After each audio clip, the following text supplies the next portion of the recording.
Hello everyone, how are you all? I hope you all are safe at your place. Welcome to the channel Physics Junction by TK खुरल। हमारा आज का जो topic होने वाला है वो होने वाला है ग्रेविटेशन। इसकी हम जनरल डेफिनेशन करेंगे और जो सेकंड टॉपिक होगा वो होगा न्यूटन्स लॉ ऑफ ग्रेविटेशन। ये दोनों टॉपिक्स हम आज की ये वीडियो में कवर करेंगे।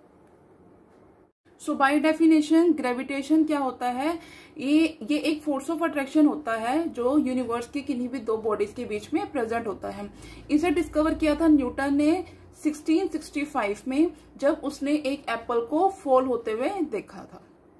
सो अब हम देखेंगे कि न्यूटन्स लॉ ऑफ ग्रेविटेशन क्या होता है। हमने अपनी प्रीवियस वीडियो में ये किया था deduction of Newton's law of gravitation from Kepler's law, जहां पे हमारा जो रिजल्ट था वो ये निकल के आया था, G capital M small m over R square, जहां पर कैपिटल M जो था वो था मास ऑफ सन,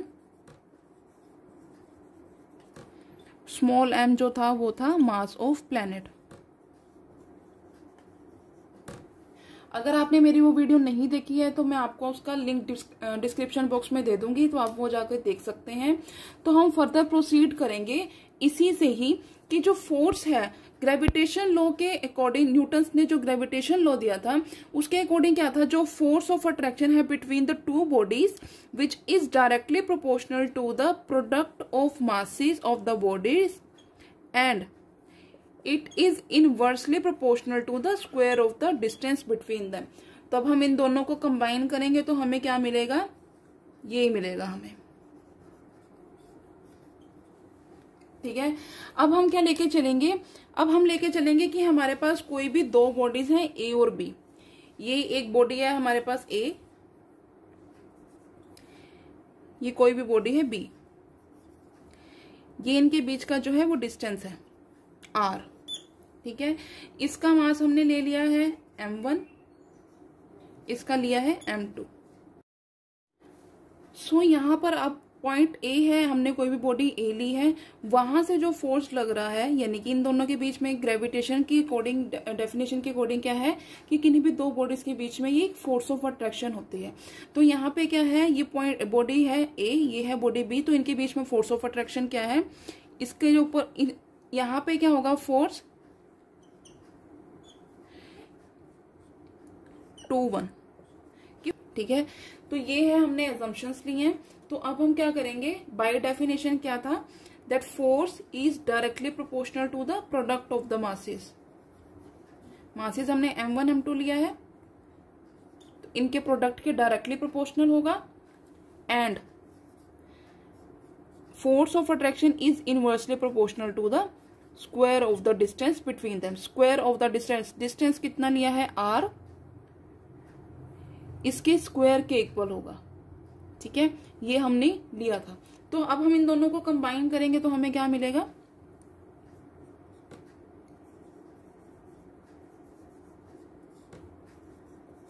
यहां से हम प्रोपोर्शनैलिटी हटाएंगे, हमें क्या मिलने वाला है, F is equals to G m1 m2 over r square. ये क्या है, प्रोपोर्शनैलिटी कांस्टेंट,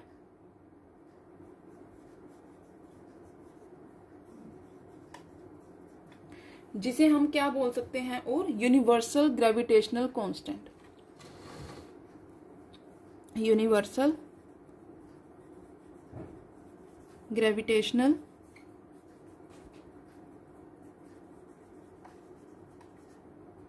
कांस्टेंट। ठीक है, ये हमें वैल्यू मिली है जब हमने इसको ओपन किया है। ठीक है, अब हमने यहाँ से क्या निकालना है, यहाँ से हम ग्रेविटेशन की जो डेफिनेशन है वो क्या निकाल सकते हैं, हम वो देखेंगे। सो अब हमें क्या मिला था, F is equals to G m1 m2 upon r square. अब हमने यहाँ से निकालनी है G की डेफिनेशन। इसकी डेफिनेशन हम कैसे निकाल सकते हैं, जब हम इन दोनों वैल्यूज को इक्वल कर देंगे, जब हम इन दोनों वैल्यूज को इक्वल कर देंगे और इस वैल्यू को इक्वल टू 1 कर देंगे, तो हमें क्या मिलेगा, put m1 equal to m2, इसे भी हम 1 के इक्वल पुट कर देंगे और सिमिलरली आर की वैल्यू को भी हम 1 के इक्वल पुट करेंगे। जब हमें डेफिनेशन निकालनी होती है किसी पर्टिकुलर एक कांस्टेंट की, या हमें किसी पर्टिकुलर कोई हमें डेफिनेशन निकालनी होती है, तो हमें बाकी के जो टर्म्स होते हैं हम उसे यूनिटी के इक्वल पुट कर देते हैं, तो वहां से हमारी डेफिनेशन निकल के आ जाती है। तो अब हम यहाँ पे क्या करेंगे, इसे इक्वेशन नंबर ए देंगे और ए इक्वेशन में हम ये वैल्यू सब्स्टिट्यूट करेंगे, तो हमें क्या मिलेगा, F is equals to G। तो यहां से क्या हमें पता चल रहा है, that universal gravitational constant is numerically equals to force of attraction between the two bodies each of unit mass and whose centers are placed unit distance apart from each other। मतलब इनके मासेस जो हैं वो equal कर दिए हमने unit के, और जो डिस्टेंस है वो भी हमने यूनिट वैल्यू के इक्वल कर दिया। तो वहां से हमारी डेफिनेशन क्या निकली है कि ये न्यूमेरिकली इक्वल हो जाता है force of attraction between the two bodies. तो यहाँ से हम यूनिवर्सल ग्रेविटेशनल कांस्टेंट की ये वैल्यू निकाल सकते हैं। अब बेसिक हम इसमें से जो सिंपल हम इसमें जनरल जो पढ़ेंगे वो क्या होगा कि ये एक स्केलर क्वांटिटी है या वेक्टर क्वांटिटी है। जो ग्रेविटेशनल कांस्टेंट है ये एक स्केलर क्वांटिटी है, ये एक स्केलर क्वांटिटी है, और इसकी जो वैल्यू होती है जी की जो वैल्यू होगी in SI units, SI units के अंदर इसकी वैल्यू क्या होगी, 6.67 into 10 to the power -11 newtons metre square kg per square per kg square क्या होगी, 6.67 into 10 to the power -11 newtons metre square kilogram -2। तो ये वैल्यू होगी हमारी सीजीएस यूनिट्स के अंदर। अब इसकी जो एसआई यूनिट्स के अंदर, अब हम इसकी सीजीएस यूनिट्स में वैल्यू देखेंगे वो क्या होगी, सीजीआई यूनिट्स में इसकी वैल्यू क्या होगी, सीजीएस यूनिट्स में 6.67 into 10 to the power -8 dyne centimetre square gram square inverse. ये हमें इसकी एसआई और सीजीएस जो यूनिट्स हैं उसमें हमें इसकी वैल्यूज मिलेंगी। और इसका जो डायमेंशनल फॉर्मूला होगा वो हम कैसे निकालेंगे वो मैं दिखाती हूँ आपको।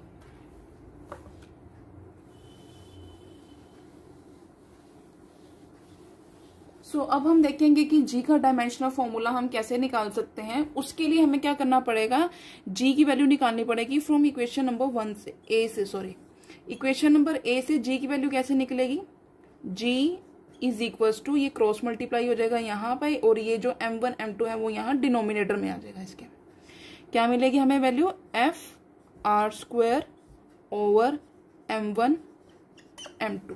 ठीक है, यहाँ से डायमेंशनल फॉर्मूला निकालना है। तो यहाँ पे जो फोर्स है उसका डायमेंशनल फॉर्मूला होगा MLT-2। अगर आपको ये इसका डायमेंशनल फॉर्मूला निकालना नहीं आता है फोर्स का, तो मैंने एक शॉर्ट वीडियो डाली हुई है, उसका लिंक भी मैं आपको डिस्क्रिप्शन में दे दूंगी, आप वो जाके चेक कर सकते हैं। तो इसका डायमेंशनल फोर्स का डायमेंशनल फॉर्मूला क्या होगा, MLT-2। R² क्या हुआ, डिस्टेंस हुआ, मतलब वो किसके टर्म्स में होगा, लेंथ के टर्म्स में होगा। तो हम क्या लेंगे यहाँ पे L, ऊपर क्या है स्क्वायर, तो यहाँ पे ले लिया हमने स्क्वायर। M1 M2 क्या है, मासेस हैं, तो वो हम उसको क्या लेंगे, M इंटू M। तो यहां से आप देखें, यहां से एक M से एक M कैंसिल हो जाएगा। ठीक है, डिनोमिनेटर और न्यूमिनेटर में एक जो M है वो कैंसिल हो जाएगा। तो यहां से जो G है उसका डायमेंशनल फॉर्मूला क्या निकलेगा ये देखेंगे।